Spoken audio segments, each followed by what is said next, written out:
Ibas a decir algo, perdón. Sí, entonces la finalidad de esta educación sería que las personas encontraran sus sueños. Bueno, para conectar con tu esencia, ir en pos de tus sueños es una herramienta muy poderosa. Porque esa ha sido mi experiencia. Porque claro, los sueños aparecen de forma nebulosa. ¿Y sabes por qué no los ves? Porque has sido educado para no creer en el poder de los sueños. Por lo tanto, no tienes una pista de aterrizaje. Entonces, a medida que tú empiezas a investigar, a conocer cosas del nuevo paradigma, y ves que ve al ser humano de una forma mucho más rica, pues entonces cambias tus creencias del ego y entonces ya empiezas a tener pistas de aterrizaje. O sea, un sueño necesita una pista de aterrizaje en el ego. Si no hay pista de aterrizaje, mira, tú puedes ver tus sueños, pero si no hay pistas de aterrizaje, ¿sabes qué eres? Eres un Quijote. O sea, un sueño tiene que ser un Quijote y Sancho. Quijote es el sueño que está más allá del ego. ¿Quién es el guardián de nuestros sueños? El niño interior. Porque solo él es capaz de creer en algo más allá de la experiencia. El guardián de nuestros sueños es el niño interior. Practicando la sabiduría con técnicas, la sabiduría de la niñez, tú puedes ir descubriendo tus sueños. Ahora el niño no sabe desembarcar esos sueños. Tienes que aplicar las otras sabidurías. ¿Lo ves? Entonces hace falta un Sancho. Educar empoderando es Quijote Sancho. Por eso educar empoderando no combate al sistema. Dice, todo es autoconocimiento. Si Nelson Mandela cambió su vida en la cárcel, ¿por qué un profesor no ha de cambiarla en su clase? ¿O es que está peor el profesor que Nelson Mandela en la cárcel? Claro, es que para mí es obvio. Entonces, a medida que tú te vas atreviendo con la sabiduría del adolescente, fijaos lo importante que es la sabiduría de las edades. La sabiduría adolescente es que tú dices, ¿qué pasará con esto? Voy a entrar en adolescente y lo haces. Luego no sabes por dónde seguir. Ya vendrán las otras sabidurías. Pero si no pisas la raya, las otras sabidurías no te van a servir, porque no podrás aplicarla. Por lo tanto, los sueños son muy importantes para ir más allá de los estados de necesidad del ego. Pero hay que preparar la pista de aterrizaje en el ego. ¿Lo ves? Muy importante. Entonces, cuando uno lee, yo qué sé, por ejemplo, ejemplos, ¿no?, que trabajamos en la formación. La economía azul de Gunther Pauli. Coged el libro La economía azul de Gunther Pauli. Leerlo. Y veréis que nos estamos ahogando en la economía porque tenemos una visión reducida de la economía, ridícula, absurda, ¿no? Entonces la economía azul trasciende la economía verde, trasciende a los verdes. Porque una persona, un activista de la ecología, lo es desde la educación que ha recibido. Él siente en su corazón proteger a la naturaleza, pero la educación que ha recibido es la antigua, entonces solo se le ocurre recortar. Claro, ¿cómo dejo de destruir la naturaleza? Pues recortando. Pero el problema no está en que tú produces mucho, sino en que lo que produces agrede a la naturaleza. Y en este libro explica cómo evitarlo. Adelante. Un poco anterior. Sí. ¿Cómo diferencias la pista de aterrizaje del ego de un estado de necesidad del ego? De Sancho, ahí hay una trampa, a mí me cuesta. Sí, muy fácil. Cuando tú sientes algo, mira en ese sentir si buscas seguridad. Si buscas seguridad no estás en el corazón, estás en el corazón del ego. Mira, el ego es muy sabio. Cuando tú lo desconectas de tu esencia, necesita reproducir su esencia, hacer un, ¿cómo se llama esto? Un sucedáneo. Cuando uno no tiene, en las guerras no tiene café, pues se hacía chicoria, ¿no? O un sucedáneo, ¿no? O fumaban patata, yo qué sé, ¿no? Se hacen sucedáneos de lo que... Entonces el ego no puede vivir desconectado. Entonces, por eso aparecen las religiones, para crear en el ego una sensación de estar conectado, pero no estás conectado, por eso no puedes ser feliz, porque en el fondo no estás conectado. Entonces, el ego se ha creado un corazón artificial, llamémosle así, porque necesita sentir un corazón, necesita sentir un centro. La esencia que yo hablo es un centro, ¿no?, de nuestra propia existencia. Entonces se lo fabrica. ¿Con qué? Con lo que tiene a mano. ¿Qué es lo que tiene a mano? Las creencias, y con las creencias construye los personajes. ¿Lo veis? Que le dan seguridad. Y su identidad la divide entre esos personajes. Entonces, claro, por ejemplo, cuando dice, se me ha roto el corazón. ¿El corazón de verdad no se puede romper? Es imposible. Es como querer romper el agua. No puedes romper el agua. No es imposible, son niveles esenciales diferentes, no puedes romperlo. ¿Qué es lo que se rompe? El corazón fabricado por el ego. Y es verdad, se rompe, se hace añicos. En los dibujos animados, que hablan los animales, no es por casualidad. En los dibujos animados que se ven que se rompen los dientes y luego salen otra vez unidos, eso es pura sabiduría. Está diciendo, ¿qué sientes? Sientes que se te ha roto los dientes. Pues eso es cuando se rompe el corazón del ego. Y entonces o la persona se suicida o se amarga o construye un nuevo corazón. No, va buscando su propia subsistencia. Entonces lo difícil, muy bien, como tú bien dices, es distinguir entre el corazón auténtico, llamémosle así, y el corazón del ego. Claro, por eso el cambio educacional es fundamental, seas educador o no. Entonces, tú imagínate, si tú no lees La economía azul de Gunther Pauli, tú vas a tener una idea restrictiva de lo artificial. Entonces tú lees ese libro y te habla de cosas que ya están conseguidas, pero que no salen en la tele. Eso realmente, o de la cuna a la cuna, también lo recomiendo. Entonces, vivimos una locura que funciona de esta siguiente manera. Cogemos el canal 1 de Televisión Española y el canal 2. Esto lo he podido comprobar. Es muy interesante. Tú en el canal 1, tú tienes un coloquio donde hay una persona que dice, esto es imposible de conseguir, un ingeniero, tal, imposible, tal, la energía, no sé qué, tal. Muy bien. A las 3 de la madrugada, en la 2, viene un documental de cómo se ha conseguido. ¿Qué os parece? La misma cadena, pero con dos miradas diferentes. La 1 y la 2 son miradas muy diferentes, es la misma cadena. Sorprendente, ¿eh? Ahora eso sí, a las 2 de la mañana, ¿eh? Estamos de clandestinos un poquito, ahora ya se va trasladando. Yo quiero preguntar un ejemplo de la pista de aterrizaje, porque ahora me cuesta pensar que dices, sueños sin pista de aterrizaje, no. ¿Qué sería la pista de aterrizaje? A mí me cuesta aquí. Vamos a ver un ejemplo de informática. Tú tienes un ordenador que no tiene conexión a internet. O tienes conexión a internet pero no tienes programas para conectar, es lo mismo, ¿no? Entonces la pista de aterrizaje es que el internet es tu propia sabiduría. Ahí está todo el conocimiento que necesitas para ser feliz, todo ahí.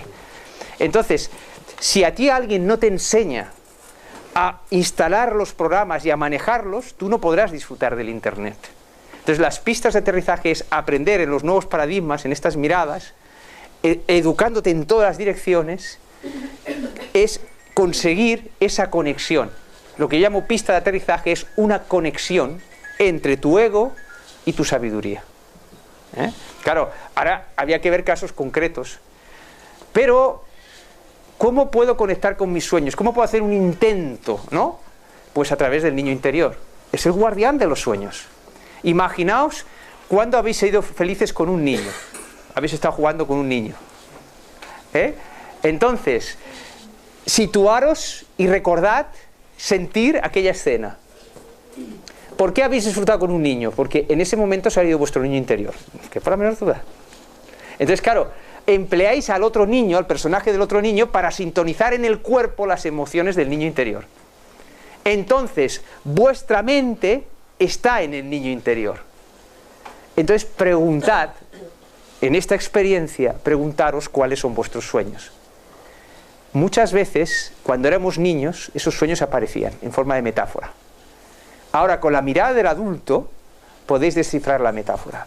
Por lo menos en mi caso fue así. Yo todo esto que vivo, lo vi de pequeño, pero no sabía interpretarlo. Y a medida que va ocurriendo, digo, mira esto, mira lo otro, pam, pam, pam, pam. No se puede construir una nueva humanidad sin sueños, porque entonces no es nueva. Es repetición de la misma. Cuando vamos al colegio, cuando un padre, etcétera, aconseja a su hijo, le decía lo que tenía que hacer para ser feliz dentro de esa sociedad, no para cambiarla, no para recrearla, sino para ser feliz con lo que hay, ¿no? ¿Lo veis?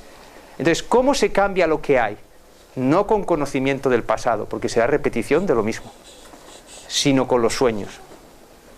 Los niños que tenemos sentados, los adolescentes que tenemos en clase, traen un montón de sueños. Sed parturientas, o sea, matronas, ¿no? Sed matronas, para que puedan nacer esos sueños en vuestros hijos y en vuestros alumnos y en vosotros mismos. A lo mejor es más fácil en los hijos y los alumnos que en vosotros mismos. ¿Quién sabe cómo se produce el proceso? Y todo esto, tú hablas mucho de adolescentes, pero por ejemplo en primaria y en infantil, ¿cómo se puede aprovechar? ¿Cómo se puede hacer? Claro, es lo que yo te decía, lo que digo de la mirada sirve para todos. Las técnicas, pues claro, no voy a explicar el cuento de Buda, entonces ahí es precioso, porque el que yo no te diga cómo, es la única forma que tú habites la mirada. Porque si te digo cómo, ya no eres creativa.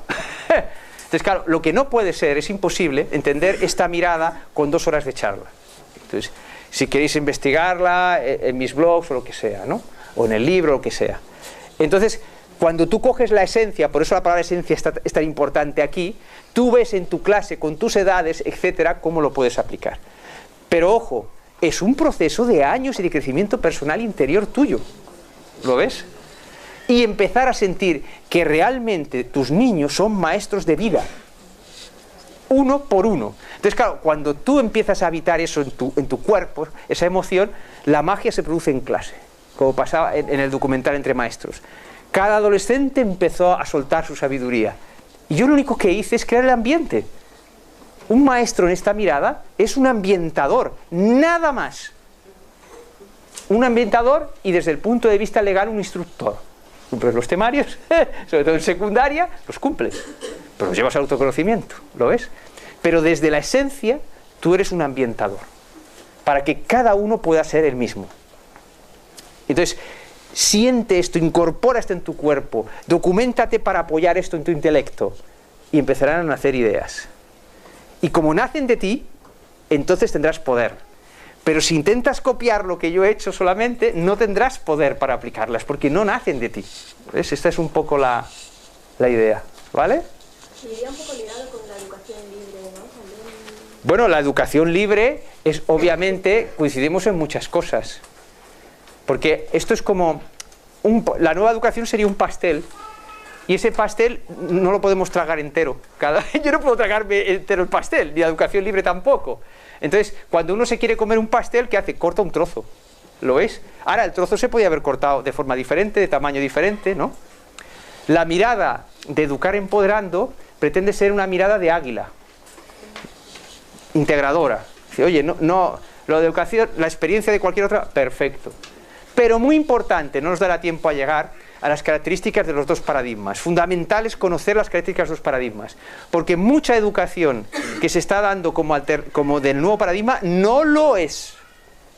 Porque tratar con respeto al niño, etcétera, también en el viejo paradigma ha habido maestros grandiosos, ¿no? Pero son del viejo paradigma. Por ejemplo, yo una persona que llevo en mi corazón y que quiero es Gandhi, pero Gandhi es del antiguo paradigma. Por eso muere como muere. Gandhi es una persona que habla desde el corazón, pero desde dentro de una jaula, que aún tiene más mérito. Y esa jaula es el antiguo paradigma. Por eso muchas cosas no las puede conseguir, no le entienden, no le pueden entender, porque no había fuerza del nuevo paradigma desembarcada, ¿lo veis? Entonces, fíjate, la palabra utopía significa sin tierra. Entonces, los sueños necesitan tierra. Dice, esto es utópico, tienes toda la razón del mundo. Porque la tierra en que quieres desembarcarlo no es la apropiada. Claro, es como si en el Sáhara quiero plantar algo de la jungla. Es que es imposible, no hay nada malo en el Sáhara, pero no es lo apropiado. Entonces, hay un montón de sueños por desembarcar. Y para que no sean utópicos, necesitamos una nueva tierra. Y esa nueva tierra mental, territorio mental, son los nuevos paradigmas del conocimiento más que científicos. Pero también son filosóficos, son de todo tipo. Nuevos... ese nuevo paradigma que es mejor no darle un nombre concreto, decir nuevo, para no delimitarlo, nuevo, ¿no? Y que uno va conociendo. El que es ecologista, Gunther Pauli, y así con todos, ¿no? En todas las ideas, pam, pam, pam, pam. Es decir, el trabajo que has hecho para ser ecologista es de corazón. Por lo tanto, ¿cómo no te va a haber servido? Pero esto te va a potenciar en poder conseguir aquello que sientes. Esa es la idea. Pregunto. Sí.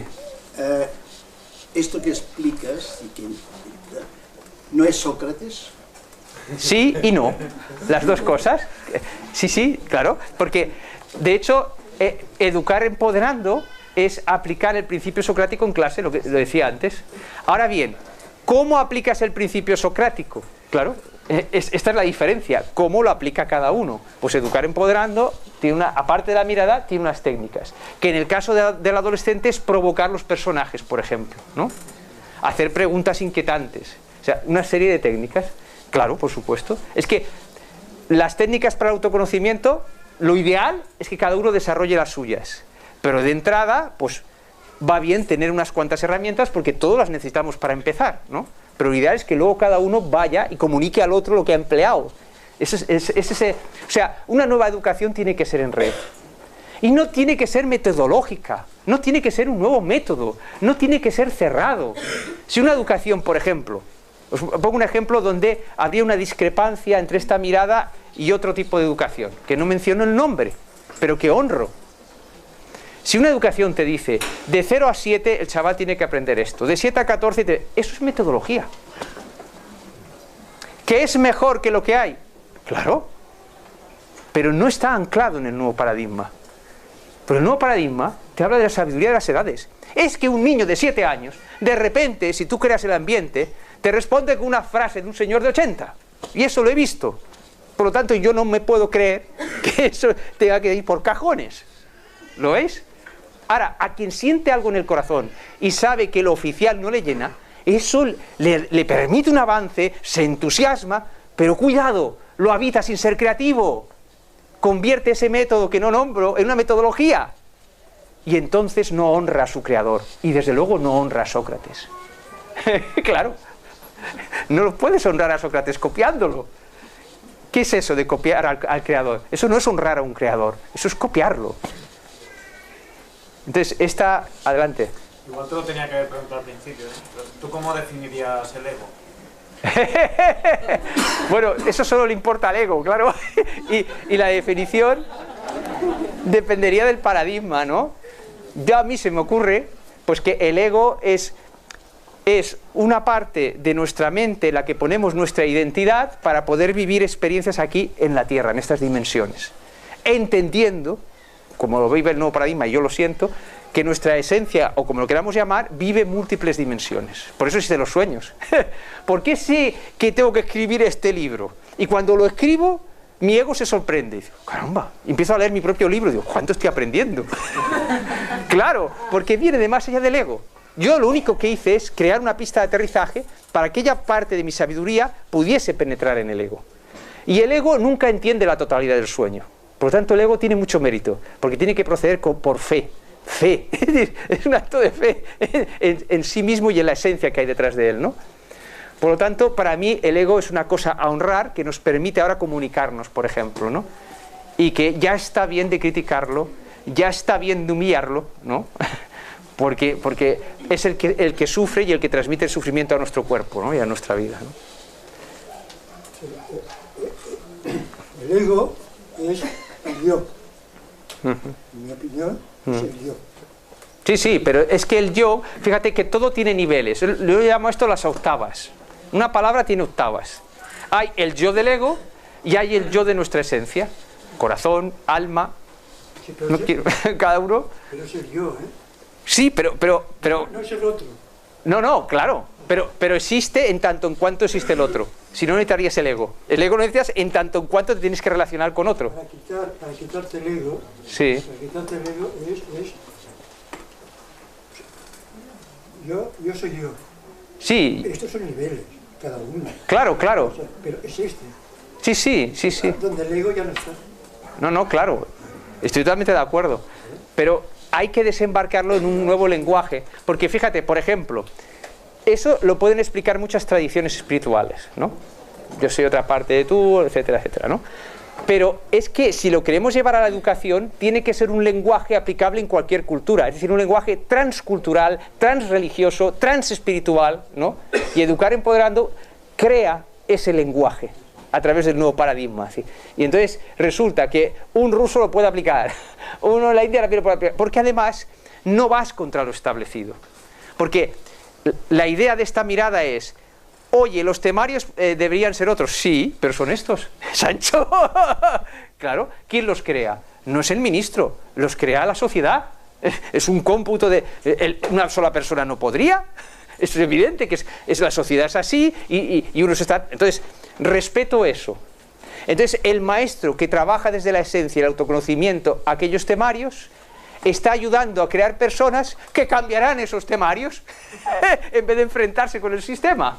Claro, será consecuencia de haber cambiado la persona. Y no al revés, como hemos hecho siempre. Cambiemos los temarios, cambiemos el sistema, una revolución y nada, y al final una contrarrevolución, claro, porque es lo mismo de siempre. Adelante. Sí, una pregunta. ¿Cómo se sabe, por ejemplo, que un sueño realmente viene del interior del corazón y que al final forma parte de mi condicionamiento? Porque ¿cómo es posible? O sea, yo siento que a veces hay una exigencia muy grande solo del hecho de decirse me voy a destructurar totalmente. Puede ser un estrés, una exigencia muy grande, porque al final de todo lo que hemos oído, aprendido, bueno, Sócrates, Gandhi, no sé qué, todos estamos influenciados. Y no veo que sea malo. Lo digo porque tú también has mencionado que durante muchos años pues has ido a muchos talleres, has hecho yo también. Pero claro, todo esto forma parte de mí. Por ejemplo, si digo mi sueño es viajar por el mundo o tener una pareja feliz. Bueno, entonces puede parecer que es un sueño cualquiera del nuevo paradigma, pero no sé si me explico la Sí, perfectamente. Es que, por ejemplo, y vuelvo a insistir que yo estoy enfocando el sueño sin apoderarme de la palabra. Por lo tanto, cuando dices, mi sueño es viajar, tal como yo planteo el sueño en esta mirada, es algo que tú regalas a los demás. Entonces, mi sueño es viajar, no estás regalando algo a los demás, estás una necesidad que tienes de viajar por lo que sea, no estás entregando algo a los demás, esa es la gran diferencia. Entonces, cuando tú eres fiel a un sueño y empiezas a desembarcarlo, un sueño que es de dar a los demás, se produce una magia, y yo la puedo atestiguar porque la he vivido, no porque la he leído en un libro, es que aparece la persona adecuada, es que aquella persona que te da una patada, insisto, es para propulsarte, y sí, todo encaja. Pero, por ejemplo, la persona, su sueño, por ejemplo, es cantar. Sí. Ella lo disfruta, está cantando. Es que depende, pero puede ser su sueño o una necesidad. Claro, hay que... está dando a los demás sin darse cuenta. No, pero es que puede ser las dos cosas. Tú puedes ir a un programa de televisión donde ves que unas personas que es una necesidad de ser reconocido como cantante. No es un sueño. Es una necesidad de ser reconocido. Mira, verás, el problema viene lo siguiente, que es el meollo de todo esto.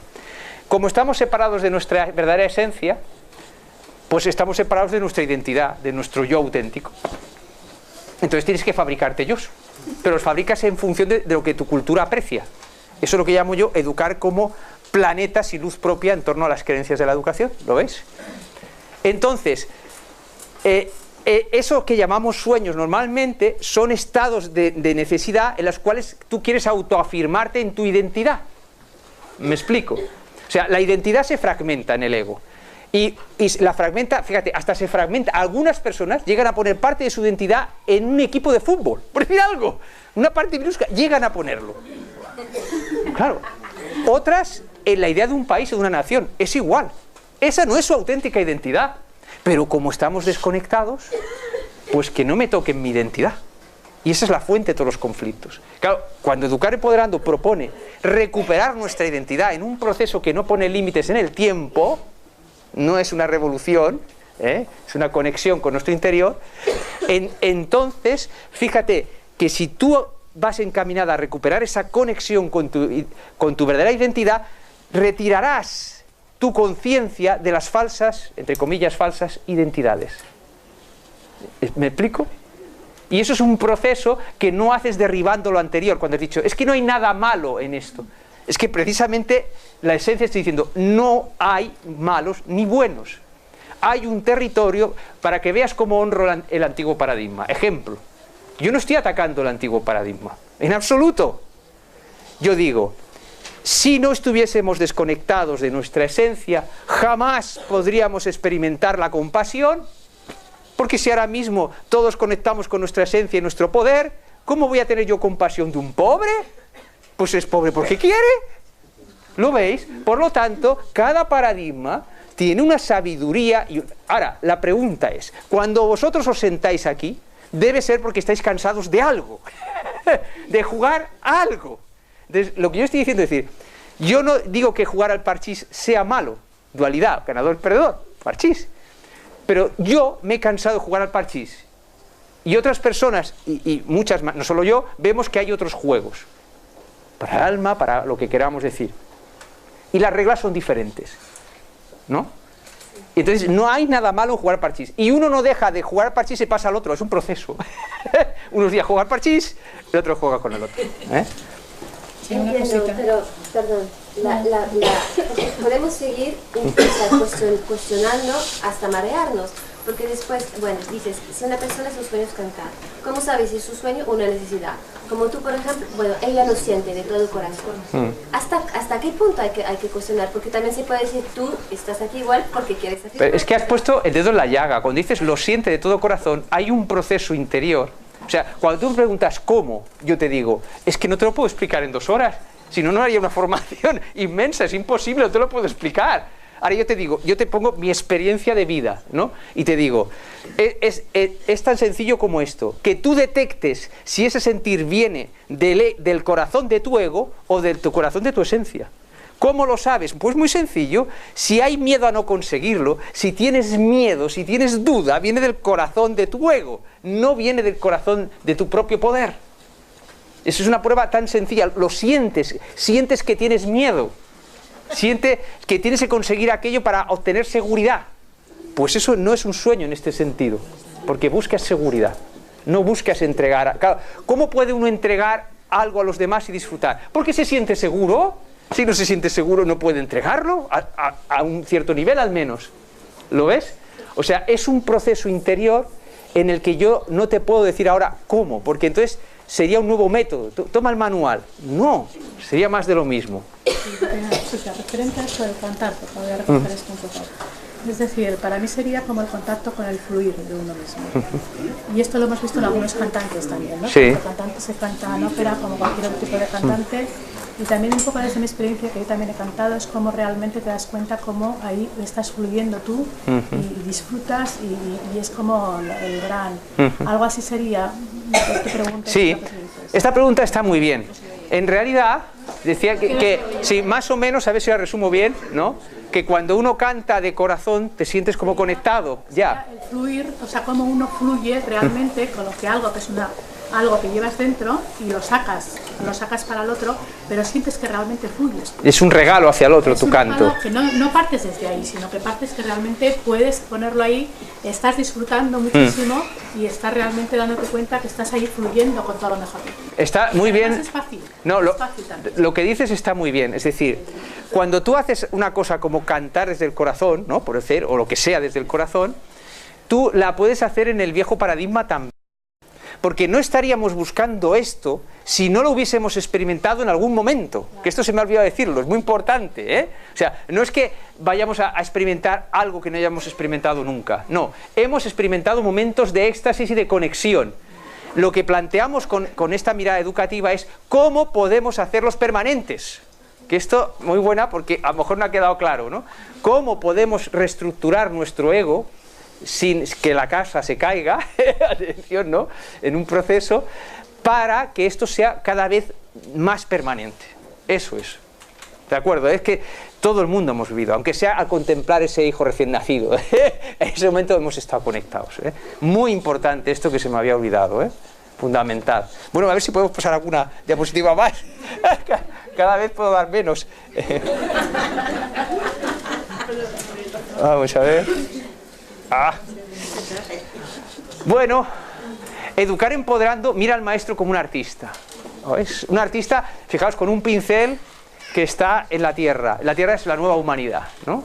Cada maestro tiene un pincel, solo uno, el suyo. ¿Lo veis? Esto es.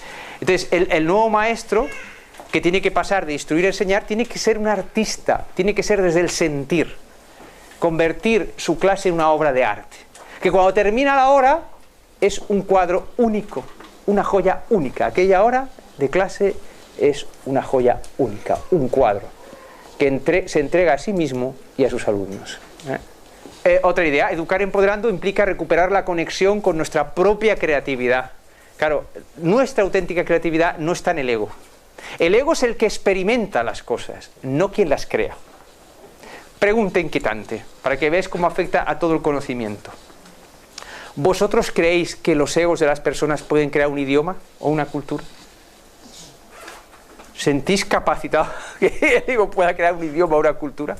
Yo cuando estudiaba como alumno, yo ya me hacía esta pregunta, pero claro, no tenía esta mirada, no sabía responderla, ¿no? El profe me decía, oye, pues fíjate una lengua, cómo evoluciona, cómo el vulgo, la gente va creando la lengua, y a continuación explicaba la gramática, la sintaxis. Digo, ¿cómo personas analfabetas pueden crear esto? Es que esto no tiene ni pies ni cabeza. Claro, una cultura, una lengua, desde el nuevo paradigma, no las crea el ego es quien las experimenta y quien las desembarca, que es muy diferente, y retroalimenta, claro, el ego está mandando información a nuestra esencia, a lo que sea, ¿no? Nuestras otras partes, ¿lo veis? Esto es muy importante en la mirada del maestro. El maestro que explica lengua ya está viendo la lengua de una forma diferente, y entonces cuando tú vas viendo esto, de repente tú explicas en clase algo que no está en ningún libro. Os lo puedo asegurar. Y tu ego se sorprende. Claro, estás conectando con la fuente del conocimiento en el cual se crearon las lenguas. ¿A quién pertenece esa fuente en la que se crearon las lenguas y las culturas? ¿A quién? Pues a todos, ¿no? Claro. Entonces, ¿por qué no puedo conectar yo? Tengo que creerlo. Tengo que tener una pista de aterrizaje en el ego. Hay una preparación. El primer día que tú te descubres tan creador como un Einstein, no lo olvidas nunca. Y el ego no se vuelve prepotente. ¿Sabéis por qué? Porque esta mirada es una mirada de amor al ego, no de desconfianza al ego. Por lo tanto, no se vuelve prepotente. Y entonces el ego habita una humildad que no es una humildad represiva. Voy a reprimir mi potencial o mi orgullo o lo que sea, ¿no? No. Humildad de humos significa que te vuelves tierra fértil para los demás. Esa es la auténtica humildad. Una persona que desde el antiguo paradigma, desde nuestra educación, reprime, dice, voy a ser humilde, cuando en realidad querría levantar la mano y expresar aquí su opinión, por ejemplo, y no lo hace, no es humilde, es un reprimido. Ser humilde en esta mirada es convertirte en tierra fértil para los demás. Es decir, yo siento decir esto desde el corazón, a ver a quién le sirve. Y si no le sirve a nadie, retiro mis velas. ¿Lo veis? No pasa nada. Eso es ser humilde en esta octava. Ahí está. Ah, sí, esto me interesaba mucho, sobre todo aquí, en este lugar. Este el añadido, al saber que venía aquí, he sentido que tenía que añadir esta. Mira por dónde. Yo soy un gran amante de la esencia del 15M.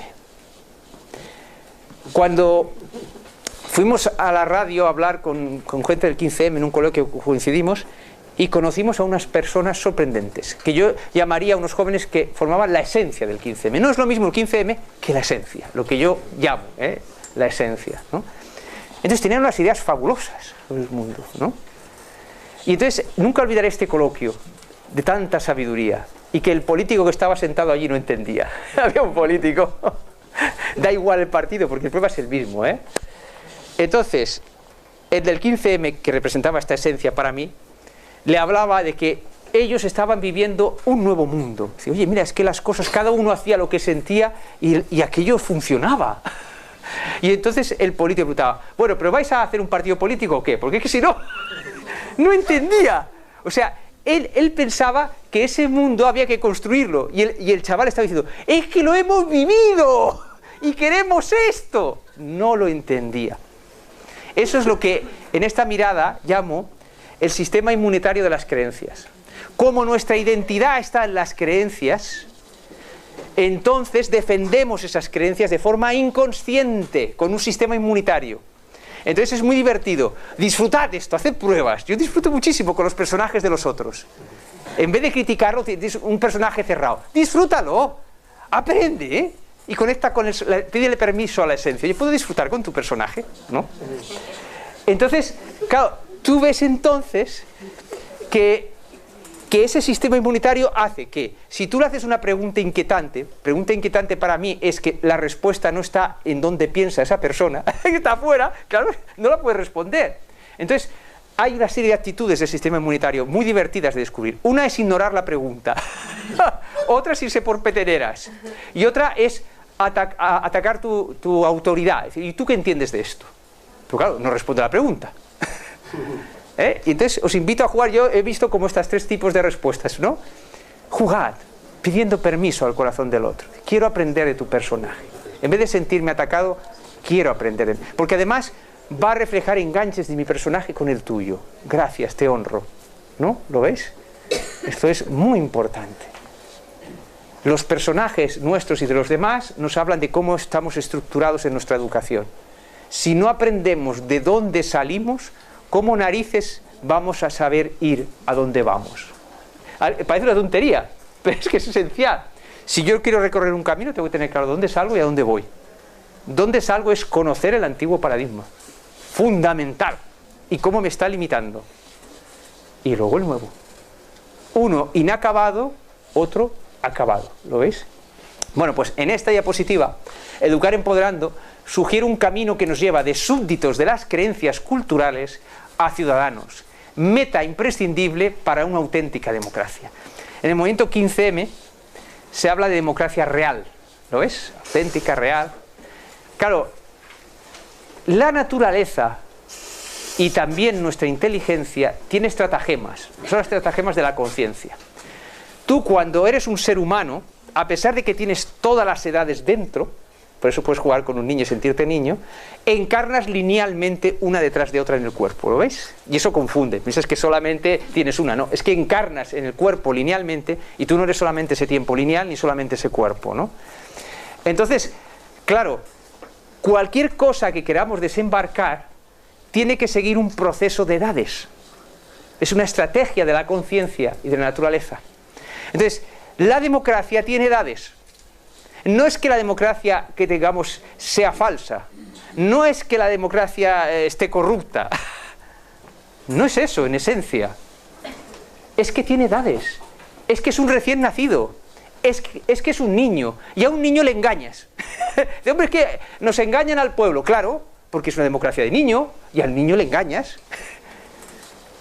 Hay que vivir el engaño como parte de esa. Entonces, cuando tú comprendes que tienes edades, puedes sentir todas las edades de la democracia a la vez en tu interior. Y una vez empleas todas en tu sabiduría, luego las despliegas linealmente en el tiempo. Oye, pues mira, ahora lo que hay que hacer, por ejemplo, ¿por qué explico esto? Muy sencillo.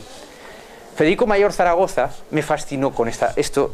Es aquello que sientes una resonancia. Cuando dice, hay que pasar de súbditos a ciudadanos. Digo, ya está. Esto resume toda la mirada de Educar Empoderando. Es que está todo ahí contenido. De súbditos a ciudadanos. ¿Veis? Estamos hablando ahora de lo social. Por eso lo he sentido unido a este centro, ¿no? Hablamos de la repercusión social de esta mirada. De súbditos a ciudadanos, vale. Pero, a mi modo de ver, Federico Mayor Zaragoza, desde ese corazón que tiene, desde esa gran experiencia, habla desde el antiguo paradigma. ¿Lo es? Como haría un Gandhi. Eso no significa que yo lo admire y que yo tenga que aprender cosas de él. Son dos cosas diferentes, ¿lo ves? Hablamos del territorio que pisa. Entonces, claro, cuando habla de pasar de súbditos a ciudadanos, cuando él habla de súbditos, él dice en su mensaje, no hay que dejarse someter por los poderes fácticos. ¿Lo veis? Él ve el problema en que hay unas personas que oprimen a otras. ¿Veis? Viejo paradigma. Pero en la mirada del nuevo paradigma no se juzga, no hay buenos ni malos. Son las creencias que habitamos las que provocan que unos exploten a otros. Hay una imagen en internet preciosa, escatológica pero preciosa, que son unos pajarracos puestos en un poste de aquellos de luz que tiene, de luz o de teléfono que tienen travesaños, ¿no? ¿Lo veis? Está hecho con la Comunidad Económica Europea, pero se aplicaría a todo, ¿no? Entonces, están en palos distintos, ¿no? Arriba está la Merkel, me parece, ¿no? Debajo tal, abajo, el último palo, pues España, Italia, Grecia, ¿no? Bueno, pero lo más bonito de esto, yo cuando lo vi digo, date, esto resume perfectamente lo que quiero decir. Esos pájaros se están cagando. Entonces, claro, la señora Merkel caga a los dos que tiene abajo. Estos dos cagan a los que tienen de abajo, pero les llega también la cagada a la señora Merkel. Total, los últimos, los que estábamos en el palo, los últimos, estábamos enterrados en mierda. Solo los ojos se veían, ¿no? Entonces, claro, si lo miramos desde esta mirada de Federico Mayor Zaragoza, decir, hombre, hay que cambiar los poderosos, hay que eliminar estos grupos de poder, pero es que esas personas son poderosos porque la educación y las creencias han hecho que estén allí. Y si yo en ese ejemplo cojo al pájaro de arriba y lo mato, y se cae, uno de abajo ocupará su lugar. No hemos resuelto nada. Esa es la diferencia entre conocimiento y sabiduría. ¿Veis? Es muy diferente. Porque no hay juicio en la sabiduría. No hay buenos ni malos. Son las creencias. Y yo he creado esta situación tanto como el que está arriba. Empoderamiento. Vivir empoderado. Es eso. Asumir tu responsabilidad y tu poder creador. ¿Lo veis? Claro, dice, pero este tenderete, para desarmarlo, claro, toda gran caminata empieza con un paso. Entonces, reeducándote, vas conectando con esa esencia, con esa sabiduría, y cuando tú conectas una millonésima parte con esa sabiduría, tienes tanto poder con respecto al que tenías antes, que quedas alucinado. Porque en esta mirada tú no te comparas con el otro, a ver si tienes más poder, te comparas contigo mismo, antes y después. Claro, es el parámetro que tiene que servir. Entonces vas viendo el progreso que vas haciendo. Entonces, claro, en esta idea de democracia que tiene que cumplir unas edades, el 15M para mí representa la sabiduría de la adolescencia. Todo el mundo protesta, todo el mundo no sé qué, pero el que se planta en la Plaza Cataluña o en la Plaza del Sol es el 15M, porque es la sabiduría de la adolescencia, que no le importa si no sabe cómo continuar, tiene el valor de hacerlo. Entonces es muy importante ahora socialmente encarnar la sabiduría de la adolescencia, muy importante tener el valor. Yo creo que en este centro el valor existe, pero claro, si encarnamos la sabiduría de la adolescencia, que es la provocación, provocar a quien sea para mover cosas, pero no encarnamos las otras sabidurías, no sabemos darle dirección. Necesitamos la sabiduría del maduro, la experiencia, como ha resultado aquí, la sabiduría del anciano, la visión de conjunto, la sabiduría de la mirada inocente, aquel que presuntamente me está impidiendo el camino, lo miro desde la pureza del corazón, ¿no? Y resulta que empiezo a tener ideas increíbles y desatasco aquello, ¿no? Todas las sabidurías. Entonces el movimiento 15M en su esencia es sabiduría de la adolescencia. Ha sabido, en el momento que estaba activo con mayor fuerza, supo cómo tocar las narices más que nadie, porque era adolescente. Y como adolescente no sabía el paso siguiente, ¿lo veis? Entonces, a mi modo de ver, y siento en este centro comunicarlo, a ver qué opináis, ahí faltó hacer unas universidades populares, basadas en el nuevo paradigma. Entonces eso hubiese dado dirección. O sea, sí, pero no han permanecido. Faltó porque falló la estructura. Porque hay una idea también de pensar que lo nuevo, que es fluir con el corazón y todo esto, no necesita estructuras, ¿no? Necesita estructuras, pero no quedarse esclavizado de la estructura. Se tienen que ser desmontables. Son estructuras desmontables, pero necesitas la estructura y firme, ¿no? Entonces, no sé, es una opinión a lo mejor muy superficial, a lo mejor no era el momento, ¿no? Pero que esas universidades populares serían muy interesantes. Es decir, organizar, estructurar un conocimiento como en universidades populares. Y eso, claro, necesita ser estructurado. No solamente que uno venga aquí, venga Carlos, venga el otro, necesita ser estructurado. Hace falta también unos maestros que vayan aprendiendo este nuevo paradigma y creen como un temario con muchas comillas, ¿no? No en el temario sentido viejo de la palabra, sino una estructura que permita que aquello sea aprovechable, ¿no? Veamos un poco la idea. Sí. Sobre el movimiento. El movimiento, que tú lo sepas, ahora sí lo digo yo. El movimiento en realidad es una manipulación. Entre otras cosas.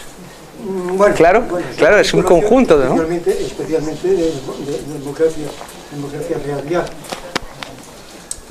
Es que si no parece ser como si... Yo creo que de ahí no ha salido. De ahí. Sí, pero fíjate una cosa. Otra cosa, 2 semanas, las primeras 3 semanas, las primeras demás semanas sí. Pero todo el resto. Pero fíjate, por ejemplo, tú ahora has dado una mirada basada en las expectativas del ego. Te doy mi opinión, ¿eh? Tenía que haber sido eso. Yo también he jugado con eso. Tendría que haber sido eso. Pero ahora es cuando entra la humildad que os he dicho de tierra fértil. Es que mi ego no puede abarcar todo el pastel. Yo solo vi esta parte del pastel. Entonces, cuando tú dices, es que en realidad fue utilizado o manejado, ¿no? Puede que sea una parte del pastel, pero en tu ego ni en el mío cabe todo el pastel. Esto es lo que yo creo, ¿no? Entonces, esa humildad es fundamental, ¿no? Es decir, oye, esto es parte de la verdad, pero no es toda la verdad porque en el ego no cabe toda la verdad.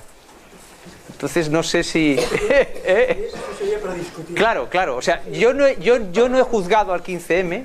He dicho, desde la parte que yo veo, yo he notado faltar esto. Pero yo no me atrevo a decir, ha sido una manipulación. Digo, hombre, es que en parte, ¿por qué no? Todo lo es. Claro, ¿por qué no? Hay un montón de personas que están por necesidades del ego, otras por lo que sea. Yo no puedo abarcar todo. Yo hablo solamente por las personas que conocí, que me conmovieron el corazón, nada más, ¿no? Bueno, creo que va siendo muy tarde, no sé si la última... sí, esto de las máscaras. Educar empoderando busca que la persona conecte con su propia identidad, más allá de los personajes que interpreta. Ya lo hemos comentado, pero esto es esencial. Esto es la clave de todo, ¿no? Porque tú no te sientes seguro si tu identidad está en los personajes. Es un proceso, ¿eh? Entonces se trata de fabricar nuevos personajes que sean transparentes a tu corazón, que te permitan ser tú mismo. Ser tú mismo no es contentar a los demás, ¿estamos de acuerdo? Los personajes son para contentar a los demás, para reafirmar mi identidad en el ego, etcétera, etcétera, etcétera, ¿eh? Claro, esto, el sustrato mental para desembarcar esto, que sería el nuevo paradigma, está basado en 2 diapositivas que no nos da tiempo a hacer, pero que la idea es, un poco el trabajo que he hecho es definir lo que es antiguo paradigma, dividiendo el pastel en trozos y podrían ser otros, volvemos a lo mismo, ¿veis? Pero es necesaria esa estructura. Y el nuevo también, el nuevo que está inacabado. Entonces, claro, es importante trabajar todo esto para que cuando tú vas a un taller o lees un libro, etcétera, poder descifrar, aunque sea intelectualmente, o si lo puedes con el sentir, perfecto, ¿eh? Pero claro, el sentir tiene obstáculos, o sea, el sentir para mí sería... Entonces, cuando tú no acabas de sentir claro si es viejo o nuevo paradigma, ¿no? Antes de meterte en aquello o lo que sea, entonces tener en cuenta las características para ver si aquella persona está hablando en aquello desde un paradigma u otro. O tú mismo estás mirando aquello desde un paradigma u otro. Para mí este punto es fundamental. Porque si no, quedamos pegados en el antiguo territorio. Entonces, claro, lo normal es que cuando creemos una nueva mirada, incluida Educar Empoderando, esté contaminada, en sentido amoroso de la palabra, del antiguo paradigma. Es no normal. Por lo tanto, cuando vosotros os sentáis ahí y me interpeláis, a mí me ayuda para saber qué hay de contaminado del antiguo paradigma. Porque es normal que esté, es lo lógico, ¿no? Entonces, fijaos que el paradigma de la desconexión con nuestra esencia, esa desconexión con nuestra esencia sería el hilo conductor de todas las características del antiguo. Pero aquí... las nombro nada más ya para terminar, a ver si os sentís identificadas con alguna, ¿no? Aquí he puesto 12, porque es un número que representa la completud, pero podrían ser más, ¿no? Fragmentación de la mirada, dramatización de la vida a través de creencias basadas en la dualidad, o sea, montamos dramas. Es decir, no, es que... A ver, ¿no te sientes al televisor y ves este drama y lo disfrutas? Pues que hay una parte de ti que disfruta con el drama. Si no, no lo verías, ¿no? O sea, aceptar esto. No hay nada malo. Delegación de la identidad en las creencias que configura el ego. La delegación de la identidad es donde empiezan los problemas de enfrentamiento entre países, entre personas, entre políticos, entre... Bueno, es eso, que se delega la identidad. Y claro, nos va la vida, al ego le va la vida cuando tú le atacas una creencia. Es que le va. Hay gente que prefiere morir a perder la identidad del ego. Prefieren morir. Está así lleno de ejemplos en la historia. Sí. O se inmolan. Cuando una persona se inmola, dice, aunque sea un monje por ejemplo, últimamente ha ocurrido, ¿qué quiere decir? Que ve en peligro la identidad del ego. Él piensa que está conectado con la esencia. No es verdad, porque si estuviese conectado con la esencia no estaría preocupado. No tendría que hacer ese acto de inmolarse. ¿Lo veis? Son las maniobras del ego, que yo resumo en una frase, que es esta: solo al ego le estorba el ego. Adelante. Solo. Y en este caso no podría ser su esencia el inmolarse, ayudar a los demás. Yo creo que no. Primero, Primero, porque cuando tú estás en tu esencia, no estás en ayudar a los demás. Porque ves a los demás desde su propia luz. ¿Lo ves? Entonces, cuando tú reivindicas algo y te sacrificas por reivindicar ese algo, tú estás desde un estado de necesidad del ego. Dentro de una religión, dentro de una mirada espiritual, lo que tú quieras. Es decir, volvemos al cuento inicial. Tienes que disfrutar lo que haces. Es evidente que cuando se está inmolando no le veo que se esté sonriendo. Entonces, la sonrisa es... Mira, tiene tanto poder la sonrisa. Pues tú estás enfermo, te sientes mal y sonríes, la risoterapia. Claro, cambias la química de la sangre. Es que cambias la química de la sangre solo sonriendo.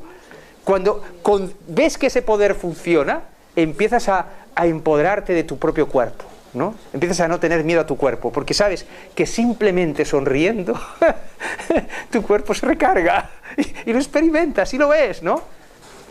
Y cuando no sepas qué decir a una persona, sonríele, sonríele. Claro, porque sonreír significa que vas desarmado. A no ser que sea ironía, claro. Hay que ver también desde dónde nace, ¿no? Bueno, ¿qué más? La necesidad identitaria como aglutinante cultural. Claro, para que veáis que no se ataca a nada. Si el ego no estuviese desconectado, sería muy difícil hacer culturas.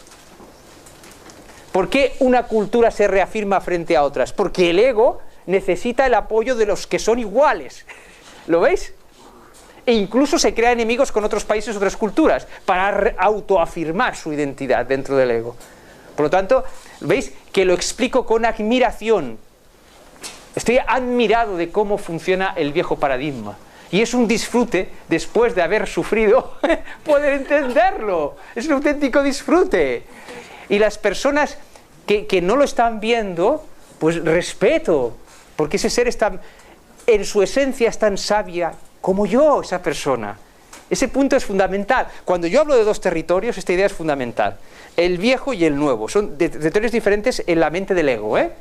Entonces, aquí está esta persona, con la que no puedes ni hablar, en las cavernas, lo que tú quieras poner, los adjetivos que quieras, ¿no? Bien. Y tú estás aquí. ¡Ah, qué retrógrado! Fíjate qué primitivo, ¿no? No estás aquí. No estás aquí. Porque si estás aquí, tú ves tan sabio a esa persona como tú. Solo que tu ego decides vivirlo de otra forma diferente. ¿Lo ves? Entonces, una magia que se produce, que he visto en mi experiencia, es cuando tú contemplas, sintiendo que el otro es tan sabio como tú, de repente el personaje del otro te suelta una frase de sabiduría. Y su ego no se entera que es de sabiduría. Es fascinante. Te dice, caramba, ¿te has dado cuenta de lo que has dicho? Bah, se me ha ocurrido una tontería. Y tú ves que es auténtica sabiduría. Y es como el alma de aquella persona dándote una información que tú necesitas a través del ego. Porque claro, el alma, la esencia de esa persona entiende qué está pasando, pero su ego no. Entonces utiliza el propio ego para darte aquel regalo. Y entonces aquella persona con la que te estás enfrentando, de repente te da regalos. Y su ego no se entera. Fascinante. No me digáis que no es fascinante sentir el viejo paradigma con esta admiración. ¿Lo veis? Bueno, ¿qué más? Delegación de la salud es un tema que también habéis tratado aquí, ¿no? Por ejemplo, la salud. Delegación de la salud en autoridades médicas o chamánicas. He puesto chamánicas adrede. Que no se entienda que ataca un sistema. Es decir, cuando tú estás desempoderado, tú tienes miedo a enfermar. ¿Lo veis? Y luego cada cultura le da su cariz correspondiente. Nuestra cultura occidental, ¿cómo es? Entre sus propiedades, entre comillas, sin juzgar. Hombre, pues es la más virulenta de todas, si no, no tendría bomba atómica. Ha invadido otras culturas. No juzgamos, ¿no? Por lo tanto, la medicina que cree será desde ese espíritu combativo. No juzgamos, entendemos. Por lo tanto, ¿qué ve la medicina alopática de nuestra cultura? Que el cuerpo es atacado y ahí va un ejército para defenderlo. ¿Se entiende? Es fantástico. Luego, si quieres, participas o no, claro. Cuando tú vas empoderando, pues probablemente no te interese participar de ver que una batalla, dice, ¿por qué voy a hacer una batalla en mi cuerpo? Se te ocurren otras salidas, ¿no? ¿Lo veis? En cambio, otra medicina, la Ayurveda, lo ve de otra forma. El chamán lo ve conectado con la naturaleza, ¿no? Pero ambos están desconectados de su esencia. Porque si no fuese así, aquí no necesitaríamos el médico y en la jungla del Amazonas no necesitarían al chamán. ¿Lo veis?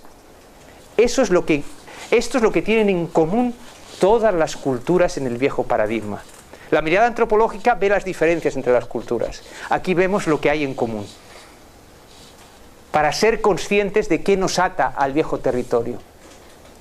¿Y por qué lo miramos? Porque estamos cansados de jugar a este juego, no porque sea malo, porque estamos cansados. Nada más, simple y llanamente, como un niño, con esa mirada pura de inocencia. Entonces hay que aprender, claro, es como, las reglas del parchís son muy fáciles, ahora quiero un juego con más posibilidades. Hombre, pues las reglas serán más complicadas, más amplias, ¿no? Y se trata de aprenderlas. Bueno, lo de la salud está clarísimo, el miedo que tenemos al cuerpo, auténtico miedo.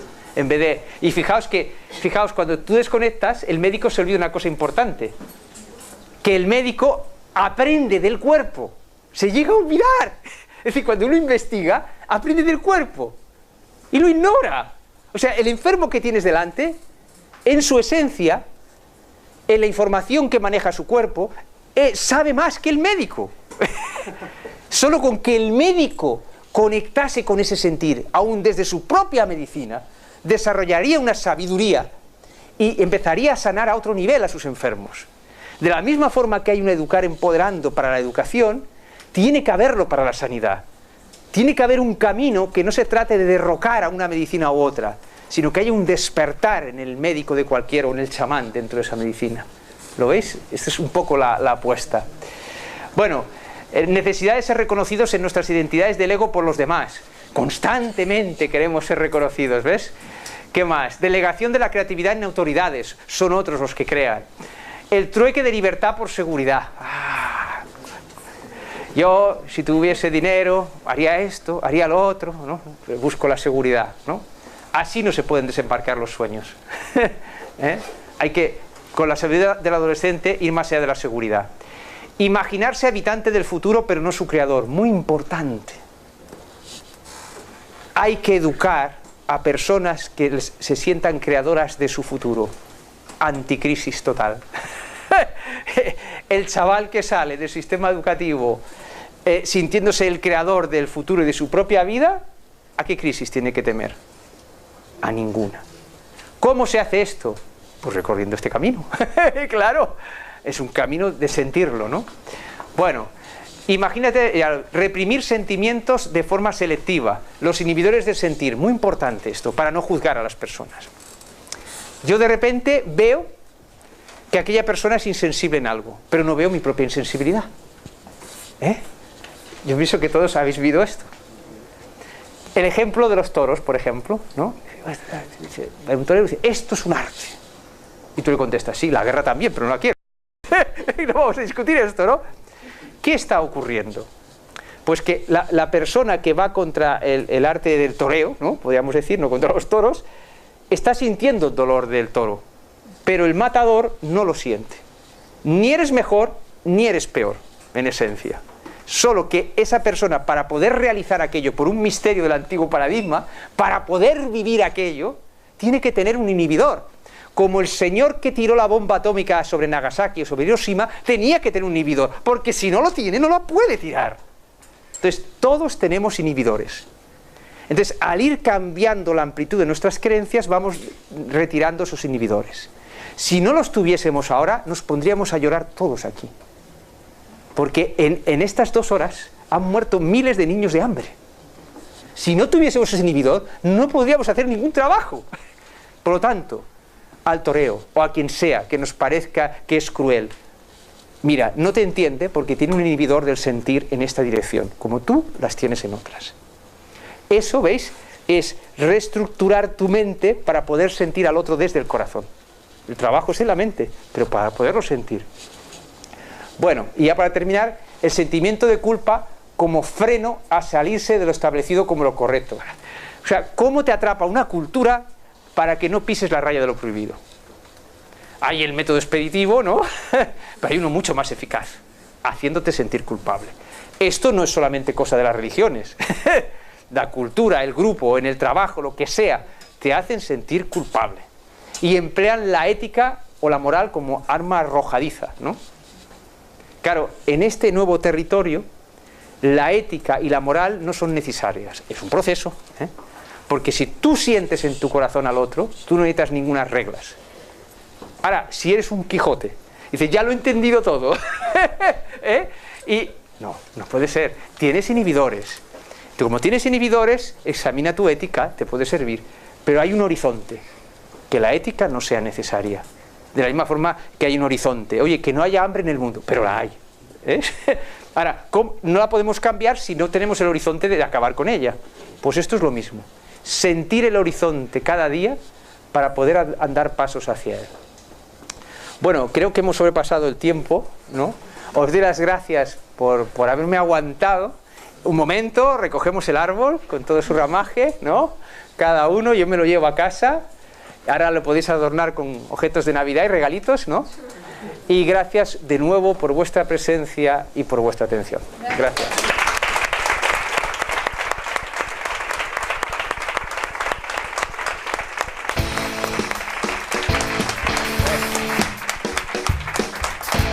Y gracias a Aureas y a José.